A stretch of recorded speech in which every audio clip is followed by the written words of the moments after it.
वैसे तो हम नेताओं पर, राजनीतिक दलों पर जातिगत हिस्सों में हमें बांटने का आरोप लगाते आए हैं और ये सदियों से चला आ रहा है। जैसे ही चुनाव आएंगे ये जो जातिगत बॉम्ब है वो फूटना शुरू हो जाता है हर तरफ, चारों तरफ। आप देखिए, कहीं राजपूत एकत्रित हो रहे हैं, कहीं जाट सम्मेलन हो रहे हैं और हाल ही में अभी ब्राह्मण सम्मेलन हुआ। आप किससे दिखाना चाहते हैं ये जातियों का वर्चस्व? और आपने वो कहावत सुनी होगी कि आप अगर उंगली पकड़ेंगे तो दूसरा आपको ऊपर तक, कोहनी तक पकड़ लेगा, पहुंची भी आपकी पकड़ लेगा। ये आप कर रहे हैं राजनीतिक दलों के साथ। क्या हम ये जातिगत जहर पूरे देश में फैलाकर देश की एकता पर सवाल नहीं उठा रहे हैं? इन सभी मुद्दों पर चर्चा करेंगे और चर्चा करने के लिए हमारे साथ स्टूडियो में मौजूद हैं राजस्थान पत्रिका के न्यूज एडिटर रह चुके योगेंद्र योगी सर। सर, आपका बहुत बहुत स्वागत है।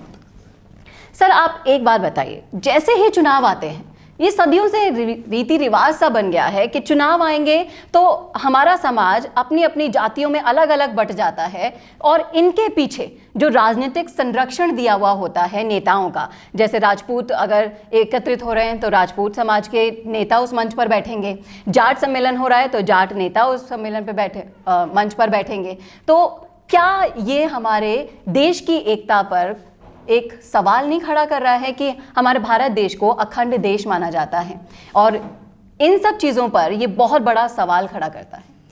चेतना जी, आज एक तो आपने राजनीतिक मुद्दा नहीं लिया, इसके लिए आपका धन्यवाद। आपने ऐसा सामाजिक मुद्दा उठाया है जो ज्वलंत है और पूरे देश में इन सब मुद्दों पर गंभीरता से विचार होना चाहिए। सबको एक जाजम पर, एक मंच पर बैठकर देश में कैसे सामाजिक समरसता, एकता और प्यार मोहब्बत कायम रहे, इन सब मुद्दों पर विचार बहुत ज़रूरी है। और आपने इस मंच के माध्यम से आज जो मुद्दा उठाया है ये बहुत ही प्रासंगिक है और समय की मांग है कि ऐसे मुद्दों पर चर्चाएं की जाएं ताकि समाज में जागरूकता फैलाई जा सके जी। अब सवाल ये आता है कि ऐसी पंचायत क्यों होती हैं और ये कैसे इनका समाधान किया जाए। तो देखिए, हर जाति को अपने भले के लिए, अपने विकास के लिए, अपनी जाति में बेहतरीन कुछ करने के लिए पंचायत करने का पूरा राइट है, इसमें कोई समस्या नहीं है जी, बिल्कुल। लेकिन जब महापंचायतों के नाम पर आप राजनीतिक सौदेबाजी जब आप करते हैं तब समस्या खड़ी होती है। और तब आप इसके अलावा एक समस्या और तब खड़ी होती है ज़्यादा, जब आप ये साबित करने की कोशिश करते हैं कि आपकी जाति महान है, आपकी जाति सबसे बड़ी है, आपकी जाति का समाज में वर्चस्व है और दूसरी जातियां कमोबेश कहीं ना कहीं इंफीरियर हैं, उनमें कहीं ना कहीं हीनता की भावना है आपके तुलना में। तो सवाल ये, लेकिन ये नौबत आई कैसे है कि ये जो पॉलिटिकल जो मांगे जो की जा रही हैं, इसके लिए असली जिम्मेदार जातियां नहीं है, इसके लिए जिम्मेदार राजनीतिक दल हैं। आप राजनीतिक दलों का जो समीकरण है वो देखिए। मैं आपको थोड़ा इतिहास में ले जाना चाहता हूँ। राजनीतिक दलों की देश में यह हालत है, ऐसा शायद ही कोई राजनीतिक दल आज की तारीख में होगा जब चुनाव में टिकट वितरण का समय आता है, चाहे वो पार्षद हो, चाहे वो विधायक हो, चाहे वो सांसद हो, जिसके भी चुनाव होते हैं तो सबसे पहला ये देखा जाता है, उनको टिकट देने से पहले राजनीतिक दल ये देखते हैं कि इसकी जाति कौन सी है जी। जब आप टिकट वितरण में ये सब चीज देख रहे हैं कि इसकी जाति कौन सी है, इसका गोत्र कौन सा है, फिर उसके बाद देखते हैं क्षेत्र कौन सा है। योग्यता का तो कोई सवाल योग्यता का प्रश्न नहीं होता। योग्यता तो कहीं कोई दूर दूर तक योग्यता का नाम निशान नहीं है। आदमी योग्य होना चाहिए, उस आधार पर टिकट बंटना चाहिए। तो आप ये देखिए चेतना जी कि जब आप पैमाना ही इस तरह का तय कर देंगे कि जो राजनीतिक योग्यता है उसमें आप जिस इलाके में रहते हैं वहां आपकी जाति के सर्वाधिक मतदाता होने चाहिए, तो फिर आप समाज में सामाजिक एकता, भाई बंधु, वैश्विक बंधुत्व की भावना, वसुदेव कुटुंबकम की भावना, इन तमाम बातें जो हमारे संस्कृति है, जो हमारा रीति रिवाज है, जो हजारों साल से चला आ रहा है, उसकी आप कैसे दुहाई दे सकते हैं? उसमें दरार आप डाल रहे हैं और ये डाल रहे हैं पॉलिटिक्स। आप देखिए, तीनों महापंचायतों में दोनों प्रमुख राजनीतिक कांग्रेस और भारतीय जनता पार्टी के नेता शामिल हुए। अब सवाल ये बताइए, इनसे पूछिए जाकर कि मुख्यमंत्री तो राजस्थान में एक ही रहेगा। जी बिल्कुल, हर जाति अपना अपना मुख्यमंत्री मांगेगी जी, और क्या यहाँ पर ये और क्या बहुत केवल बड़ा इस सवाल। आधार पर उनकी भामर उड़ेगी। जी बिल्कुल, जातियां तो हैं इतनी सारी और मुख्यमंत्री का पद है एक, तो आप कौन सी जाति को सेटिस्फाई करेंगे और कौन सी जाति को छोड़ देंगे? यहाँ पर ये बहुत बड़ा सवाल पैदा होता है कि हर जाति अपनी ही जाति का मुख्यमंत्री देखना चाह रही है। ये बहुत बड़ी बात निकलकर सामने आई है जो अभी तीनों महापंचायतें हुई राजस्थान हैं। में चेतना जी कितनी सारी जातियां हैं जी। आप बताइए, अब जातियों के नाम लेने लगेंगी तो मेरे ख्याल कम से कम 15-20-25 जाति लिस्ट तो होंगी। बहुत लंबी है। तो अब मतलब हर जाति को अपना मुख्यमंत्री चाहिए। अब फिर बिल्कुल। मुख्यमंत्री बनने से क्या हो जाएगा? जी।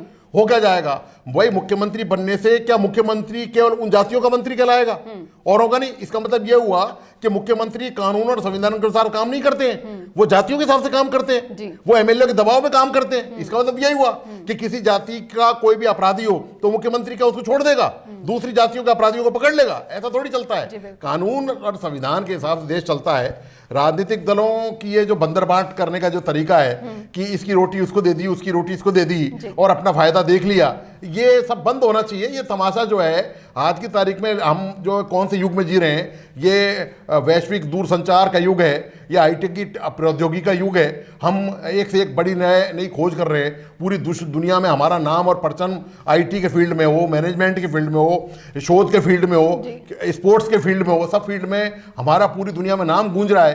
और कहाँ हम जातिवाद जैसे सड़े हुए मुद्दों पर, ये पुराने मुद्दों पर, ऐसे प्राचीन जो जिनसे सामंती बू आती है। सदी की बात है। आप ये देखिए हम कौन सी सदी में जी रहे हैं। आज भी शायद इस सोच के साथ हम आगे बढ़ रहे हैं तो हम भी अभी भी वहीं पुरानी सदियों में जी रहे हैं। ये 21वीं सदी का भारत है। कहीं से लग रहा है सर आपको? हर एक जाति एक दूसरे की होड़ में मांग उठा रही है, आंदोलन कर रही है, पंचायतें कर रही हैं। अब इन सब चीजों से उठकर योग्यता को आपको दर्जा देना होगा। आपको एक ऐसे इंसान को चुनना होगा जो आपकी मांगे पूरी करने का दम रखता हो। उसमें इतना समझ होनी चाहिए कि सब लोगों को एक साथ चलकर वो लेकर चल सके। ऐसा कोई आपका उम्मीदवार खड़ा हो, हम उसे को वोट दें। ये जातिगत पैमाने से अब ऊपर उठकर आना होगा, नहीं तो राजनीतिक दल आपका यूं ही फायदा उठाते रहेंगे। और भारत तो एक देश है जो अखंड देश है, अपनी एकता के लिए जाना जाता है। और ये जो जातिगत जहर है जो धीरे धीरे राजनीतिक दलों ने सब तरफ फैला दिया है और अब उसका रिजल्ट निकलकर सामने आ रहा है। निकल रहा है आपके सामने, पंचायतें हो रही हैं, आपने आग लगाई है। भाई ये आग लगाई किसने? सांप्रदायिकता की आग हो, जातिवाद की आग हो, क्षेत्रवाद की आग हो, ये लगाता कौन है? ये लगाते राजनीतिक दल हैं। आप ये देखिए, समाजवादी पार्टी जब उत्तर प्रदेश में थी तो उसने अपना बेस ही केवल अपनी जाति, एक पर्टिकुलर जाति को बना लिया है। उस जाति के आपने देखा होगा कि वहां भारी कम भ्रष्टाचार हुए, वहां कानून व्यवस्था की अराजकता फैल गई क्योंकि एक पर्टिकुलर जाति ने जो है वहां पर इतना वो आतंक मचाया कि पूछिए मत आप। नौकरी के मामले में सरकार ने एक जाति का पर्टिकुलर, सरकारों का काम ये नहीं है, चुनी हुई सरकारों का काम है कि वो कानून से चले। कौन सी जाति है, कौन सी, यदि आपको किसी जाति की भलाई करनी भी है, वो जाति मान लीजिए किन्हीं भी कारणों से, राजनीतिक, सांस्कृतिक, ऐतिहासिक कारणों से समाज में बहुत ज्यादा पिछड़ी है और समाज के मुख्य धारा में नहीं आ पा रही है, तो उसके भले के लिए, उसके भविष्य के लिए, समाज में उसको बराबर लाने के लिए, दूसरी जातियों के समकक्ष खड़ा करने के लिए आप दूसरी योजनाएं दीजिए, आप उसको फाइनेंस कीजिए, आप उनमें एजुकेशन की सुविधा दीजिए, आप उनको और कोई भी योजना है उनको आप रोजगार की व्यवस्था कीजिए। ये तमाम करके आप उनको दूसरी जातियों के मुकाबले बराबर लेके आइए, ना कि आप उनको कानून से खिलवाड़ करने की छूट देंगे। ये और इसी तरह देखिए आप जो दूसरी जाति, उत्तर प्रदेश की बात इसलिए कर रहा हूं खासतौर से, बहुजन समाज पार्टी, उन्होंने, उनकी जो मुखिया हैं मायावती, उन्होंने खुलेआम मंचों पर जातियों का नाम ले लेके कोसा है, बाकायदा कहा है पहले। अब ठीक है, उनकी राजनीतिक मजबूरियां हैं कि बाद में दूसरी जातियों को उनको साथ लेना पड़ा क्योंकि ये प्रयोग उनका राजनीतिक तौर पर फेल हो गया दोनों ही दलों का। तो अब लेकिन ये कांग्रेस और भारतीय जनता पार्टी भी कम नहीं है, ये खुले तौर पर कुछ नहीं करते। लेकिन जब चुनाव का वक्त नजदीक आता है तब आप देखिए, उस समय जब टिकटों का निर्धारण होता है तब ये जाति के आधार पर टिकट देते हैं। इवन मंत्री भी, आप देखिए मजेदार बात यह है कि न केवल जातियों के आधार पर टिकट दिया जाता है, बल्कि जब कोई महत्वपूर्ण पद देने की बात आती है, किसी भी सरकार का जो संगठन है, जो सरकार के ऑटोनोमस बॉडी हैं और इस तरह के जो संगठन है, या फिर मंत्रिमंडल में शामिल करने का मामला होता है, उसमें भी जब विधायकों को पद देने का मामला आता है तो ये देखा जाता है कि ये किस क्षेत्र को रिप्रेजेंट कर रहा है। क्षेत्रवाद के आप योग्यता वहां भी शामिल नहीं होती है, उसका अनुभव, योग्यता, वो पर्सनैलिटी उसकी, वो सब वहां भी चेक नहीं करते हैं, वहां भी नहीं देखते हैं। वहां पर भी यही करते हैं कि ये आदमी इस जाति का है, अरे इस जाति का तो मंत्रिमंडल में सदस्य कोई आया ही नहीं, इस जाति का इतना आना चाहिए, इसका इतना आना चाहिए, इसका इतना आना चाहिए, क्योंकि ये जाति ज्यादा है राजस्थान में तो इनके विधायक ज्यादा मंत्री बनने चाहिए। अब आप बताइए, तो ऐसे में जिन जातियों की,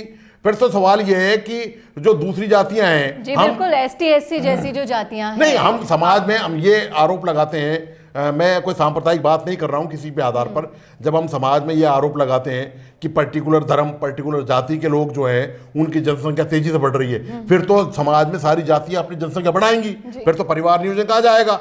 सवाल ये कि देश में पहले ही बेकारी, भुखमरी, बेरोजगारी इतनी ज़्यादा है, आदमी को यहाँ पर मतलब प्राकृतिक संसाधनों की लगातार में कमी आती जा रही है। इसके अलावा जो बुनियादी विकास की जो चीज़ें हैं, अस्पताल है, सड़क है, स्कूल है, जो क्वालिटी की जो सुविधाएं हैं वो मिल नहीं पा रही, जनसंख्या का विस्फोट लगातार हो रहा है। तो क्या सरकार इन रूप में, क्या राजनीतिक दल इन रूप में लोगों को प्रोत्साहित नहीं कर रहे गलत तरीके से कि वो अपनी जाति की संख्या बढ़ाएं? क्योंकि जो जाति में संख्या में ज्यादा होगा वो सत्ता में आएगा, वो उन जातियों को फेवर करेगा।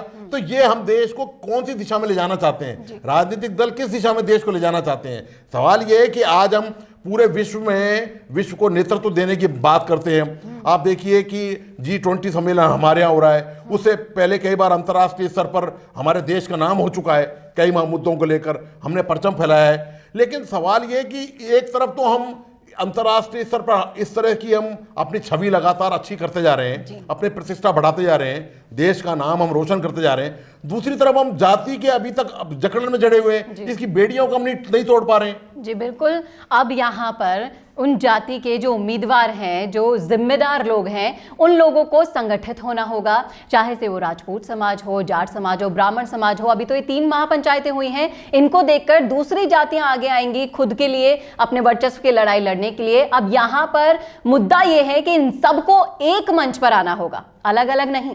अलग अलग आकर भी अगर आप एक होकर, एक साथ होकर मांगे उठाएंगे, सरकार को अपनी शक्तियां दिखाएंगे, तो फिर किसी राजनीतिक दल की हिम्मत नहीं होगी आपके अंदर धार्मिक भेदभाव की फूट डालने की। और इसके जिम्मेदार हम खुद हैं, इसीलिए हम शिक्षित हैं। तो अब हमारा ये फर्ज बनता है, 21वीं सदी के भारत में इन मुद्दों को, धार्मिक बेड़ियों को तोड़ने का वक्त आ चुका है। तो अब सारे धर्मों के जो उम्मीदवार हैं, जो जिम्मेदार लोग हैं, उन लोगों को यह संकल्प लेना होगा कि अब राजनीतिक दल हमारा फायदा ना उठा पाए पर्सनली, इसलिए सभी लोगों को एक मंच की आवश्यकता है और अब सारे मुद्दे मिलकर उठाने होंगे, तभी आपका विकास होगा। नहीं तो जिस तरह से सदियों से चला आ रहा है कि चुनाव आएंगे, राजनीतिक दल आपका फायदा उठाएंगे और फिर से आप उनके सामने बेबस नजर आएंगे।